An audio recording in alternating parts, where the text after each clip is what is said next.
The second round belongs to the underdogs. I was going to say let's grab our scalpels, but that sounds a little slashery. So let's just take a deeper look at the anatomy of a comeback here, starting in Oklahoma City. That's where the Thunder took their first loss of the postseason. Nikola Jokic, look at him here, coaching up his teammates. They trailed by as many as 14 points in this one, Shanae. This is Joker draining an open three midway through the fourth. Yeah, he's totally become the coach on the floor, and he's transformed their offense by simply taking over games. He's a 7-footer with beautiful touch. He's literally right here playing isolation versus the entire squad, and no one can guard him. 42 points, 22 rebounds, and 6 assists. He's the fourth player in NBA history to have that type of performance in the playoffs, and he did it against the best defense in the NBA in the regular season, a team with 68 wins, Andrea. 7-footer using the jab step to set up the three, but this was a big time play. Great execution from OKC down the stretch. The only problem was that was really the last time we saw Shai Gilgeous-Alexander make that impact for a while here. So Christian Braun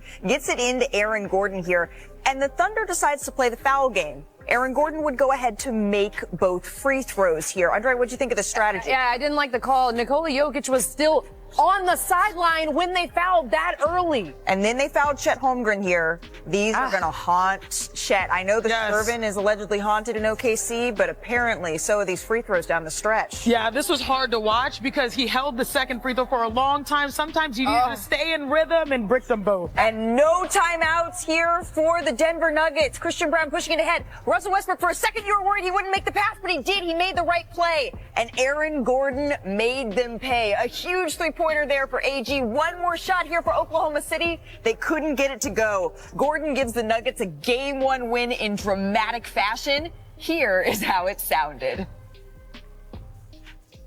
Missed it again. Rebound down to Christian Braun. You got to hurry. 7 seconds. Front court over to Westbrook. Left side Gordon for the win. Yeah! And the Denver Nuggets shock the Oklahoma City Thunder in game number 1. Oh, baby! The late game heroics for Aaron Gordon continue. Here's head coach David Adelman with his team in the locker room after the win. You don't always play your best when you win. We can play better than that. But what I love about man today, the mentality of how you play. Every time out I sat down, I knew that you knew the game was not over. We have a chance. There's a situation. Something that can happen here. Turn the tide. And a lot of guys stepped up, man. A lot of guys. And you play for each other. And when you do that, you give yourself a chance. Crazy happens in the playoffs when you just stick to it. Stay together. All right? Newsflash. It's only one game. We didn't expect our whole run to be sunshine and rainbows. And we know that. It's about how we respond. And there's nothing we can do about what just happened. So there's no point to have our head down or be sad about it or sulk about it. All we can do is be better for the next game, and that's what we're focused on. Those felt like winter outfits, like Met Gala outfits. But anyway, the Thunder, they've been incredible all year, but because of that, they have played in the fewest clutch games in the NBA this season. OKC only had 8 games the entire regular season that were within 3 points in the final 30 seconds. The Nuggets, on the other hand, they had 23, and that experience showed as we say hello to our senior writer, Brian Windhorst. Windy, what was OKC's biggest issue, do you think, looking down the stretch here? Yeah, I know there's going to be a lot of focus on some of the decision making with the strategy at the end. But one of the things that has bothered the Thunder in big losses over the last couple of years is when their offense kind of evaporates under pressure. It's either Shai or nothing. And that's what happened in this game. Yeah. Shai made a basket with about 4.5 minutes left that put them up 11. At that point, you really thought on their home court they were going to take it. Malika, then they went 1 of 8 shooting down the stretch, and they had some missed free throws. You saw the ones from Chet. They still don't have a 100% reliable second option. I know that sometimes that's Jalen Williams. It wasn't last night. He was 5 of 20 in that game. And so while the shot at the end, some of Jokic's plays and some of the strategy were a factor, of course, the offensive shutdown is what opened the door to let Denver make the move. You know, when I think about it, you talk about the close games, right, that the Thunder haven't played in and that the Nuggets have played in. It's not even just the regular season. The Oklahoma City Thunder didn't have a tough first round. They blew through the first round. Meanwhile, the Denver Nuggets, think of the close games that they just went through against the Clippers. They had an overtime win. What, they have a 2-point loss. They had a 3-point win. They had close games. To me, the Denver Nuggets they look like they have been here before, because they have. They're a group that's won a championship, but they've also just recently been through very tight games, and they know what it takes to win. And I know everyone's going to talk about Aaron Gordon with the three-point shot at the end, but that three-point shot was a culmination of an excellent game by Aaron Gordon. 7 of his 14 rebounds were offensive. He had exciting plays that ignited the team. You saw him put that dunk through Chet Holmgren. I know this is a big-time shot, but the cuts he made, the plays he made, and the energy that he played with, he made winning plays all night long. The game rewards the game, but it is a culmination of the regular season. He worked so hard in the offseason on improving his three-point shooting. He shot a career-high 43% from three during the regular season, and now he's sort of seeing the proof in the pudding when the games matter the most. Yeah, but I love the games within the games because the Oklahoma City Thunder had the highest scoring differential in NBA history this regular season, winning their games by 13 points. The next 4 in that category, as you see right here, Thunder, Lakers, Bucks, Bulls, Warriors, they all won the title. So there's pressure there. But this is the game within the game, because if you think about their lack of being able to play in clutch time, they played the fewest clutch time games. Now you're running into, what did I call it, the immovable object? And Nikola Jokic, who literally thrives in clutch time. He's 4th in points, 3rd in rebounds, 2nd in assists. So now they're going to have to, as you mentioned, Malika, learn on the fly. And I think when you look at the matchup, I said yesterday, it's the center position that really has to step up for them. That's what they went in. They got Hartenstein. They have Holmgren there. Now you have to make sure that is, showing up against Jokic when it matters most. And while the others showed up for Denver to help out Nikola Jokic's monster night, Russell Westbrook, big game, Aaron Gordon, big game, it's those others, as Brian was saying, that maybe weren't quite there for Oklahoma City. So Denver gets game 1 here. Let's stick with the theme of a comeback, because we had not 1, but 2 last night. The Celtics, they had a 20-point lead over the Knicks in game 1. That usually means game over for Boston's opponents. Entering this game, they were 40-1 this season when they led by 20-plus points. But what had happened was Boston stopped hitting Girl, threes. that's an understatement. They went, it's not cold, they went frozen. Icy. Right. Yeah. They were in a cold plunge. They only shot 29% on uncontested threes in game 1. And while that was happening, the Knicks were balling out. 5 minutes left in the third. OG Anunoby hits a wide open 3 there. He was cooking. His best game ever in the playoffs. But of course, what you love about this squad is the fact that they all have confidence. OG bending over backwards, making a pass. The ball, this 3 right here, I was like, whoa, these guys might be able to pull this off. But how do you not try to close or contest right there on Jalen Brunson? This was the one that shut me up. Boom. New York Tough in move. front. Watch out now. Less than a minute later. I call it the Brunson Boogie, baby. The Brunson Boogie, and this was the Brunson burner on Al Horford.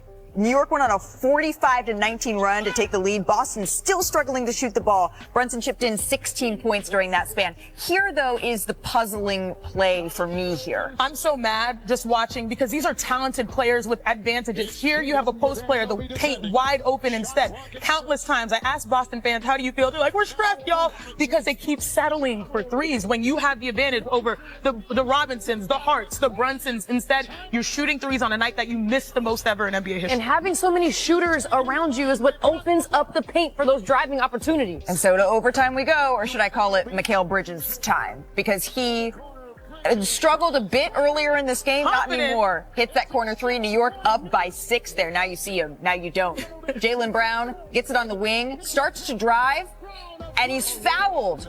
But the foul's called on the floor. Right call, by the way. Absolutely. Before the gather. Let's take one more look. You can see. There's the foul, and then there's the shot. Yeah. Exactly. Sideline out of bounds for the Celtics here. What did we say about Mikal Bridges' time? Hands, two-way player. Absolutely rips the ball away to end the game. The Knicks go on the road and steal game 1. That's some highway robbery right there. One more look at that play from Mikal Bridges. Here's Jalen Brunson on the mindset to get the comeback in this one. We told each other just keep believing and just keep fighting, sticking together, and keep chipping away. Now, was it going to be a 20-point shot where you can just come back? We just had to keep chipping away possession by possession. This team has fought all year. It's been a pretty good road team.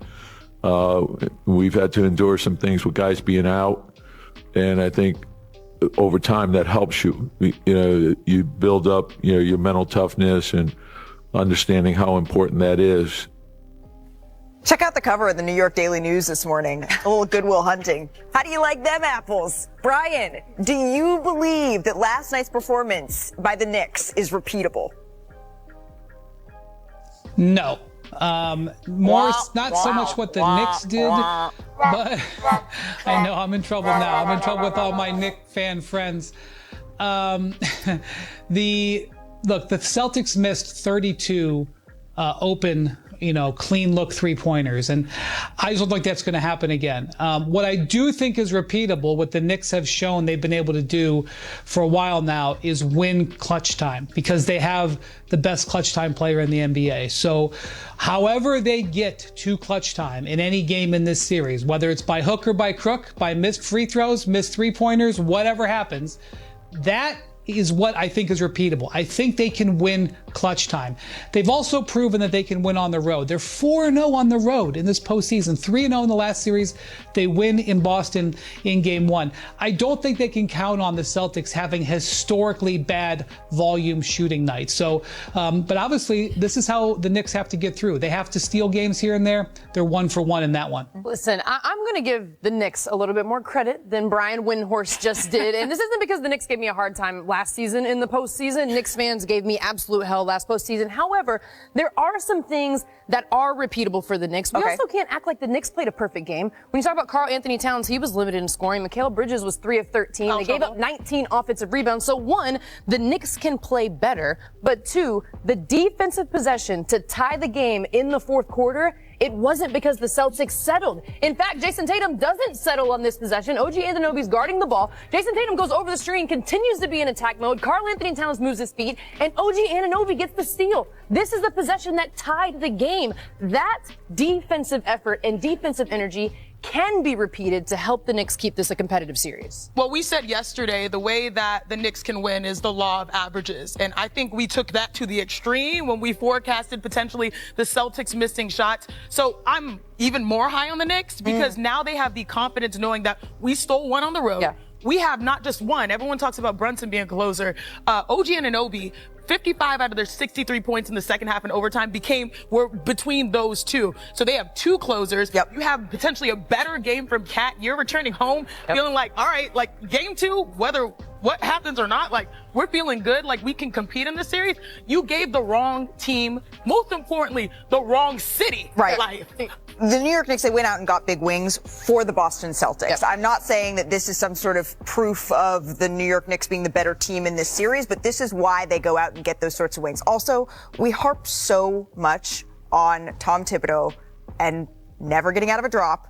Just want to give a little credit to those switches that we've ever seen here for the New York Knicks. And it worked. But Boston, to your point, missed an NBA record 45 3-pointers in Game 1.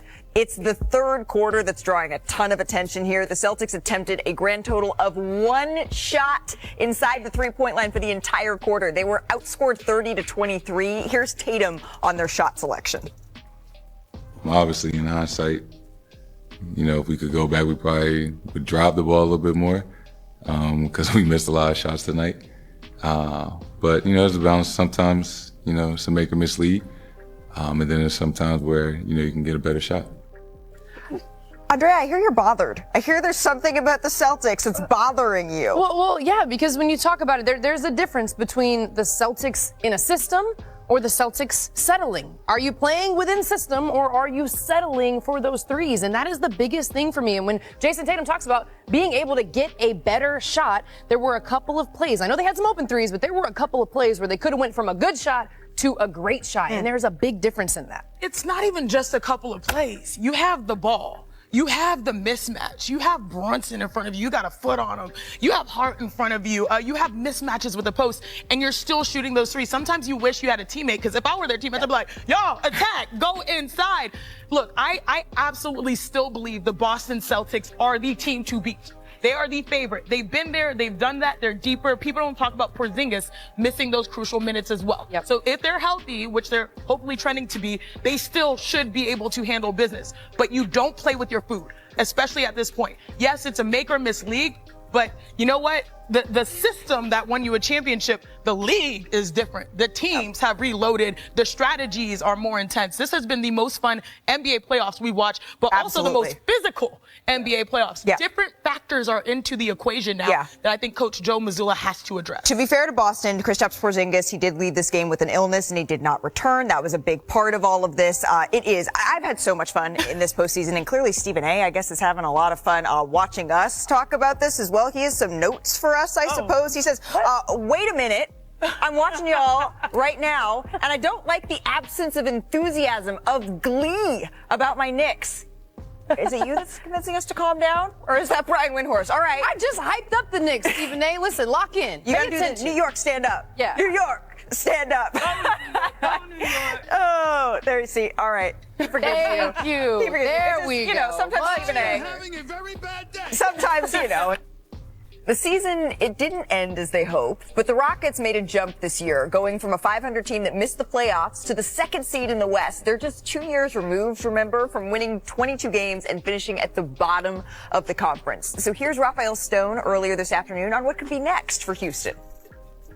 If we trade for a player, assuming that that player will be the same player in our environment that they were in the last one, that's not always the case. And so, you have to make the best choices you can. But I would say plan A has always been to develop our current group.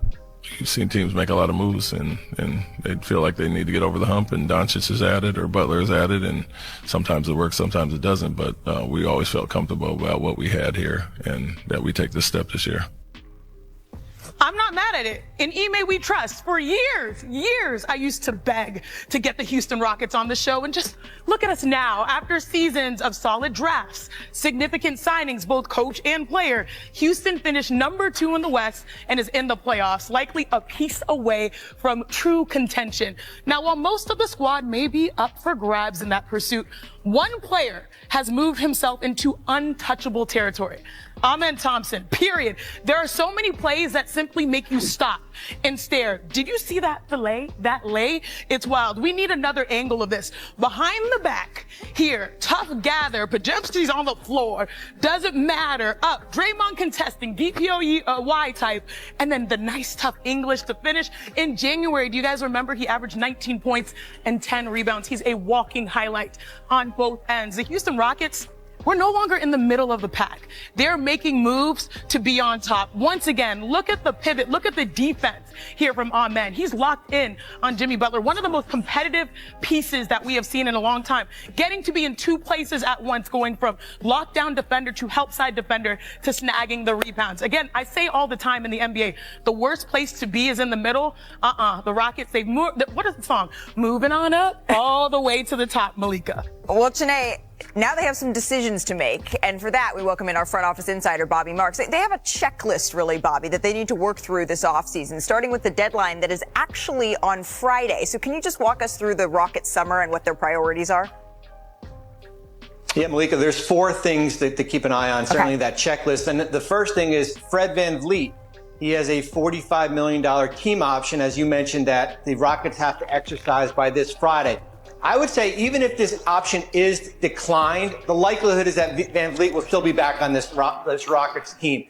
Lower number gives them more flexibility for the summer here. The second is evaluating that young core. There's going to be a temptation this summer to go big game hunting, and the Rockets have the 3 things: draft equity, controllable contracts, certainly those young players, and sizable contracts when you look at players like Jalen Green. Remember, they have the 9th pick in a draft that potentially could go all the way up to number 1. The third thing, rookie extensions. 2 players are eligible, Jabari Smith Jr. and Tari Eason. And then the fourth thing, Steven Adams. The free agency of Steven Adams, certainly a priority to bring back this summer.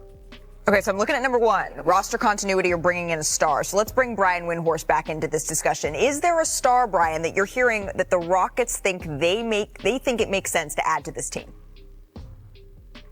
Well, when Raphael Stone talked today, he said that nobody is untouchable, but the bar for them to change this roster is very high.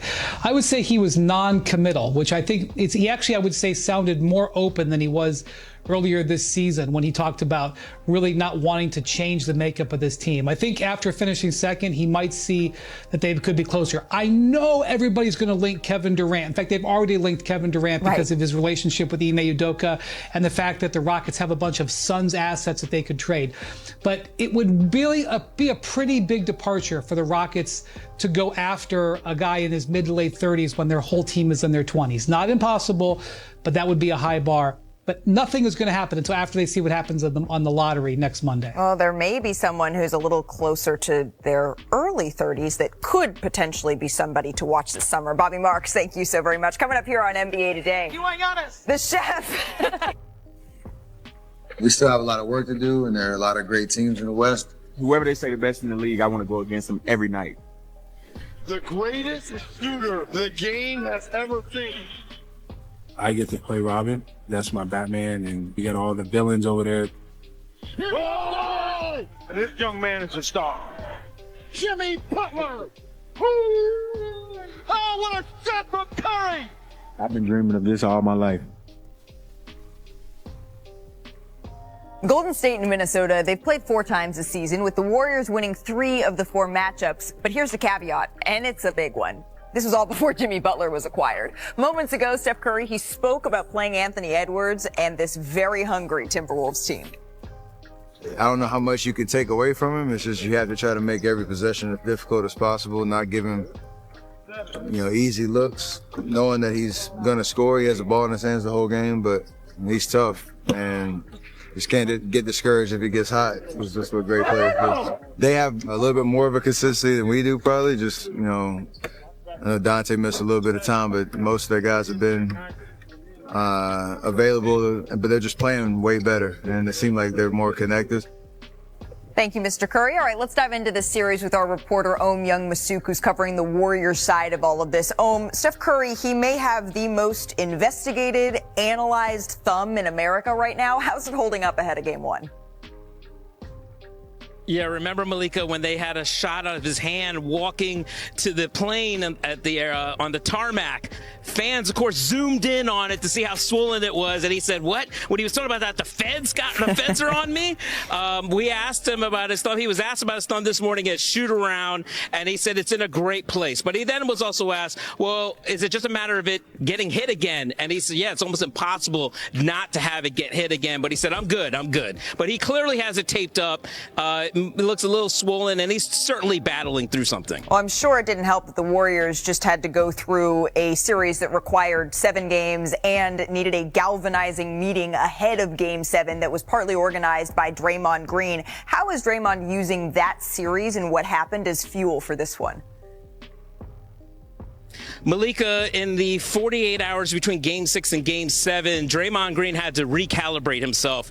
He had to have heart-to-hearts with his wife, his old Michigan State coach Tom Izzo, his best friend. He said he went to the spa. He told me he started listening to slow jams. He listened to Jodeci and H-Town. And then he had this team meeting that he told me him, Steph, and Jimmy Butler organized. And during that meeting, he basically said, it was on me about Game 6. I need to lead better in Game 7. I need to control my emotions. I have more poise. He also had a long sit down with Steve Kerr at the morning shoot around of Game 7, and it worked. And Steph Curry said, look, when he was asked, does Draymond need to show this in the next series? He said, no better example than what he did in Game 7, where he was able to control his emotions. Even when he had that flagrant foul with Fred VanVleet, he wasn't bickering with the refs. He wasn't pouting. Draymond knows all eyes are going to be on him because he's facing his nemesis in the 7-game series. He's going to have to keep his poise. He will be tested this series. Man, slow jams and kikiing with friends and needing to call old mentors. It sounds like he's going through it, but I'm glad that he is restoring his focus. Om Young-Masuk, thank you very much. The nemesis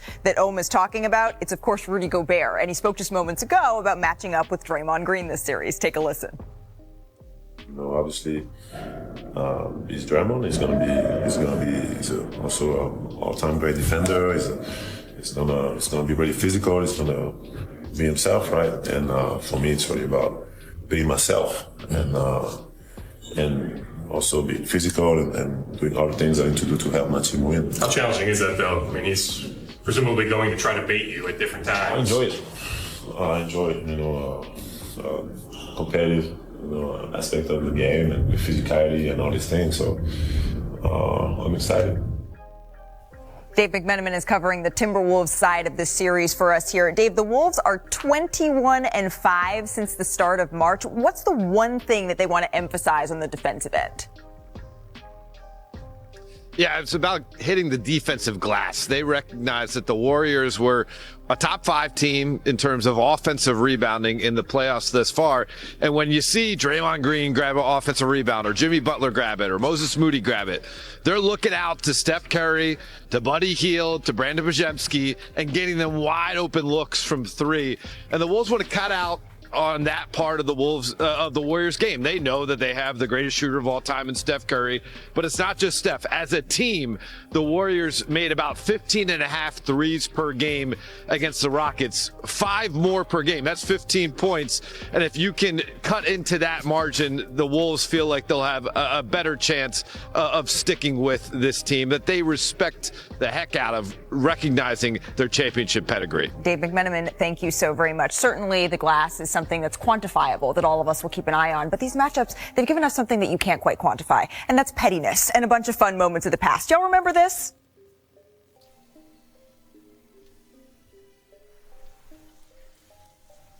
This is game 1, Western Conference semifinals. As Curry does his magic, gets there and scores. Curry clear.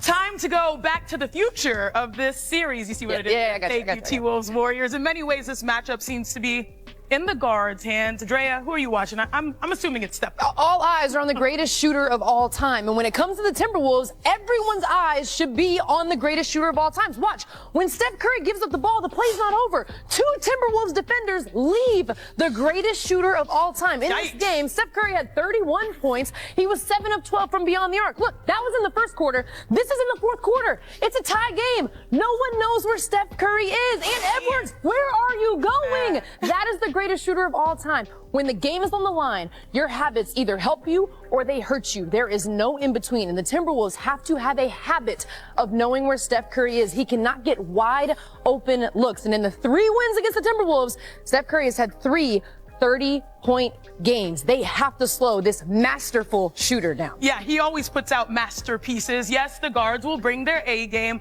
but for better or maybe for worse, the bigs, they're going to bring the beef. Y'all remember this? The headlock seen round How could the you world. forget? How could you forget? Ever since Draymond won DPOY and then Rudy won a couple after that, Draymond has been going off. I can't believe we have to see this ahead of this matchup, but it's okay. When Draymond has the ball in his hand, it gets better. When he's focused, when he's listening to Jodeci, right? Jodeci. Watch this right here. He loves to ISO Rudy Gobert. This is Steph Curry setting a screen for Day-Day, and he knocks down with a dunk. And then the craziest thing, y'all, he did the night-night. That's Steph's celebration, but he does that because he wants to remind everyone in the world that he is a nightmare defensively. But hey, Rudy Gobert, he ain't no punk. Rudy Gobert on this side of things, honestly, the T-Wolves side of things, he's coming off of his best game ever, arguably dropping 27 points, 24 rebounds versus the Lakers, both playoff career highs. I just hope, can we not just all be friends? Can we be friends? Why can't we be? Yeah, I don't know in this series, Sinead. That might be too tall of an ask, especially because Anthony Edwards, he wants that smoke. And he's made it a habit of eliminating legends, knocking out Kevin Durant, Jokic, LeBron in the first 3 playoff series wins of his career. And now he has a shot at Steph Curry in round 2. Oh, yeah, he is not holding anything back. Brian Windhorst, Ant is back, the second round for the 2nd straight season. What do you expect out of him in this series that he said he wants? He said, you know what? I want the Golden State Warriors here. Yeah, so let's see how the Warriors decide to play this coming out of the gates. We saw the Lakers play him more conventionally in Game 4. He let them up for 43, which was a pivotal moment in the series. The Lakers were determined not to let him do it again in Game 5. They started trapping him more than they had the entire series. That is something that Ant struggled with at times during the regular season. he did not struggle in Game 5. He specifically started to move the ball. A lot of the times it ended up in Gobert's hands.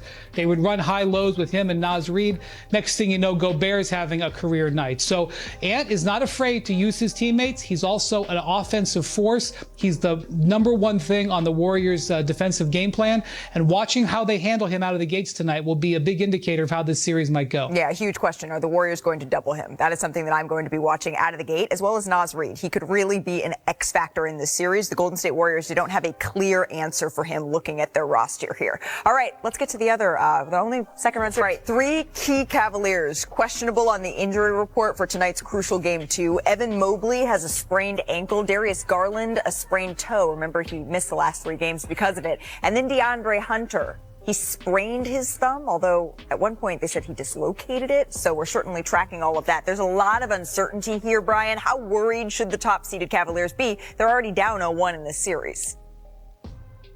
Significantly. None of the 3 were at shoot-around this morning. That doesn't necessarily mean they're not playing, but it's not a good sign. The Cavs are a deep team that has shown they can win a number of different ways. It's certainly not an insurmountable hill for them to climb to think that they could miss these 3 guys and win tonight. However, you're looking at missing 2 of their 3 all-stars, which would require the guys who do play to play very smart. And I know that there was a lot of focus on things that happened with the ball, specifically struggles in shooting for Donovan Mitchell and Ty Jerome in Game 1. But the Cavs really lost Game 1 at the defensive end. They gave up 121 points and 19 three-pointers. So when you watch tonight, look for the Cavs to show way more activity at that end of the court, especially when Tyrese Halliburton passes the ball. He killed them as a distributor the other night. Yeah, he shot the ball well, but it was his kickouts when they pay a lot of attention to him and tried to block the rim that were an issue. So if Halliburton beats them with shoot and the pass, it's going to be a lot harder to manage the Pacers and their style of play. You brought up that great stat, Malika, about when he scores 20 points, they're virtually unbeatable. He had 22. So it's not just his passing, it's also, his scoring. But honestly, you guys, the Celtics, they're not the only culprits. The Cavs are culprits too, from getting a little tipsy, getting a little drunk on 3 a little bit. They were 9 for 38 lost shooting. The they settled a bit. They got lost in the sauce. Whereas now your defense didn't step up. The Pacers offense is comfortable, and when they're comfortable, they're lethal. The word is comfort for me, and it goes back to Tyrese Halliburton and the Cavs defense. He was way too comfortable. They have to find a way to disrupt him. Well, we'll see if they can do it, particularly if they're going to be shorthanded. That is going down tonight, but on Sunday night, we'll have the final 2 episodes of Full Court Press Season 2, 9 and 10 Eastern on E2 and ESPN+. It's a 4-part docuseries. It takes a behind-the-scenes look at the lives of Notre Dame guard Hannah Hidalgo, LSU guard Flau'jae Johnson, and USC forward Kiki Iriafen. So let's stick with women's hoops here, as the WNBA regular season is already 10 days away. So let's get 24 seconds on the clock, please. 24 seconds, Drea. We got this. We were struggling with this on WNBA Countdown, but we got it here today. I have faith in you. Starting with this, Caitlin Clark, the favorite to win MVP, should she be? Yeah, I think so. When you talk about Caitlin Clark, she averaged 19 points, 8 assists. I love that you're counting for me. I need you to count out loud. 19 points, 8 assists last season, but had an even better finish to the season after the All-Star break, after the Olympic break. She lit it up. What did she average? 12 assists during that time? She now has more pieces around her, more teammates she can get the ball to, and she had a full off season. Ooh, with time to spare. You left too much food on the plate. No. I did Certainly, great. the Fever retooled. They added some depth, some veteran pieces, and now Caitlin Clark, the favorite to win MVP. But speaking of those offseason moves, Chiney, 24 seconds on the clock.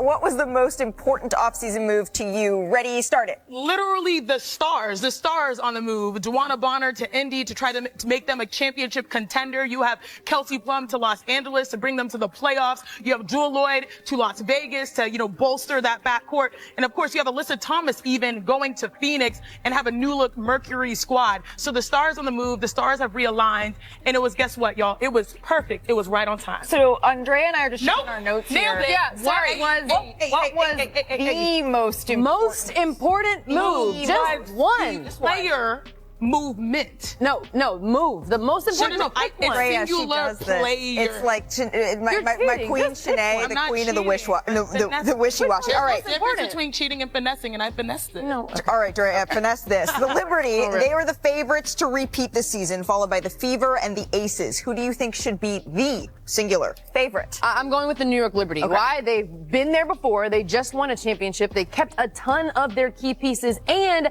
they added to the team when they got Natasha Cloud. You talk about stars on the move. Natasha Cloud is a true point guard. She finds her teammates. She plays with incredible plays, and she is a ball hawk defensively. So she adds to this team that already has depth and championship experience and MVPs on the squad. Yes. I'm so proud of you. Well, I found out where the clock was, so I can pay keep an attention. eye on it. All right, while we're here, last but certainly not least, last night it was Met Gala Monday, and the WNBA stars, they hit the carpet for this one. The theme was superfine tailoring, black style. You can see the Liberty showing up and showing out here. I had a lot of time for this hair. A lot of time. So you're doing that style next show? Yes, absolutely. Okay. Sean, you got that? Well, we're doing that. We're doing that style for the next show. My personal, Yeah, that was great. personal favorite of the night. Who? It was Dwayne Wade and Gabrielle. Okay, I'm like, okay. This is. They have WNBA ties, so I'm good with that. This is how it's. I'm so this fine with is that. A plus, no notes. And Gone to a game? we don't have the photo, but Queen Zendaya. I mean, the queen Doesn't miss. of the Met Gala. Monday, a pair of wild finishes in last night's game one to start in Boston. The Knicks and the Celtics. Mikal Bridges said, "That's mine." Clutch steal to secure the comeback win in overtime. He just ripped that away from Jaylen Brown. He was huge for this Knicks team in overtime. Bridges locking up the defense. I love it. And then in Oklahoma City, this one was even more improbable. The Nuggets down 1 against the Thunder. Off the missed free throw, Russell Westbrook finds Aaron Gordon for the go-ahead 3. His second game winner of the postseason. Incredible. He had a solid game up until that point, and then he hits the big shot. Afterwards, Gordon took to the podium with 2 adorable guests. Take a listen. How loud did you guys cheer when he made that shot? He cheered like a lot. I bet. He was popping his jersey. Those are his nephews. Mark Spears had a great story on their relationship. Hey, Friday night, we have a playoff Game 3 doubleheader, the Eastern Conference semis between the Cavs and the Pacers, followed by the Thunder and the Nuggets. We'll get you started with NBA Countdown at 7 o'clock. So Aaron Gordon already has 2 incredible game winners this postseason. We thought we'd go top of the top, brought to you by Nintendo Switch 2 on top second round. Daggers, top ISO ball. Michael Jordan against the Cavaliers again. I feel like we can do a reel of him all around. Of just MJ cooking. Just like And then you got Charles Barkley. Buries the series clincher against the Spurs. That right hand is always working. So he went to the left with the right. Look, if it ain't broke, don't fix it. And then you get Kawhi. Yeah. Squat. There's a squat. Bounce. Oh. It's like willing it in with your mind and body and spirit. And that was one of the most insane. Not that. We didn't. Yeah, Y'all didn't have to show that. Do that again. All right, top 1.5 seconds and under. Hey, LeBron from the corner versus the Bulls in 2015. Yeah. Like the ownership he had over that conference. Oh, hey, Perk. And then the OG in the bubble. Bucket. The 0.5 on the clock in this one. It was the walk-off though. Watch. Look, just so cool. Like, unbothered. What I do. Right.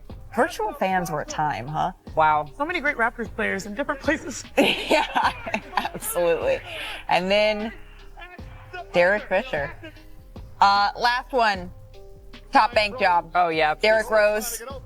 Man. Glass. You're supposed to hold your follow-through up, but I'm not gonna lie, it looks cooler when you get game winners and you're just like, quick with it. The backspin on I don't think I could have kept a straight face quite like that. Stone cold. Paul Pierce calls game over for the Wizards, over the Hawks here.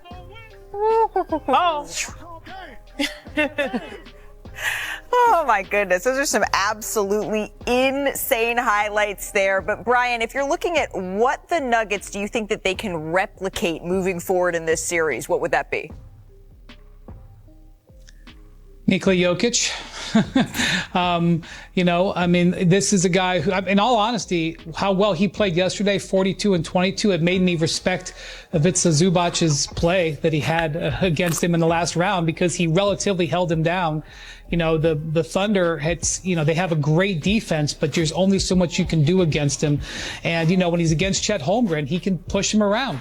You know, there's an advantage he's got there. So, the pathway for the Nuggets here is to ride their 3-time MVP, even if he's not going to be a 4-time MVP. Oh, this is maybe not. At least not this season. But this is the trend, right? We saw the underdogs take game 1, the Knicks, the Pacers, the Nuggets. Which one do you think has the best chance to take the series, Shanae?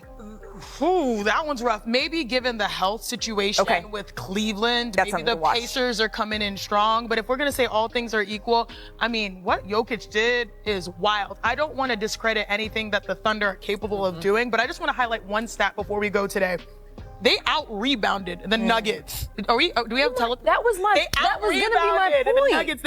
They out-rebounded by 20 the Thunder. Yeah. That's what they were able to do. Like, I watched that first quarter and I said, oh, the physicality is going to disrupt them. Yep, it's a wrap. It's going to be tough. They weathered the storm. 21 offensive rebounds for 27 second chance points. Against the Thunder defense, that is great. It's a lot harder to defend that second shot off of an offensive rebound. So that is something they can replicate. I wouldn't be surprised if the Thunder win the season. I'm not saying they will, but it wouldn't surprise me if they did. They've been here before. You make a great point, though, on the Cavaliers and their injury report. Brian, you are there for this game in 15 seconds. What are you watching here? Well, I am actually in Boston. Oh, there you go. But I will be watching the game. I will be watching the game. The Cavs got to do better on defense. That's the bottom line. If they defend, they got a shot for even. What's your favorite team? Comment below, and if you like the video, please leave a like. This really helps the channel grow and brings you even more content. Oh, and if you're not subscribed yet, what are you waiting for? Click the subscribe button and activate the bell to receive all notifications. With each game, we notice that the NBA is getting more competitive every day, and all the teams are looking for reinforcements to win the championship. And only here can you follow your favorite team daily with incredible content from different sources. Here on the channel, there are new videos every day with analysis, curiosities, and the best moments in basketball. That's it for today, folks. Thanks for following along. The NBA doesn't stop, and neither do we. Until the next video.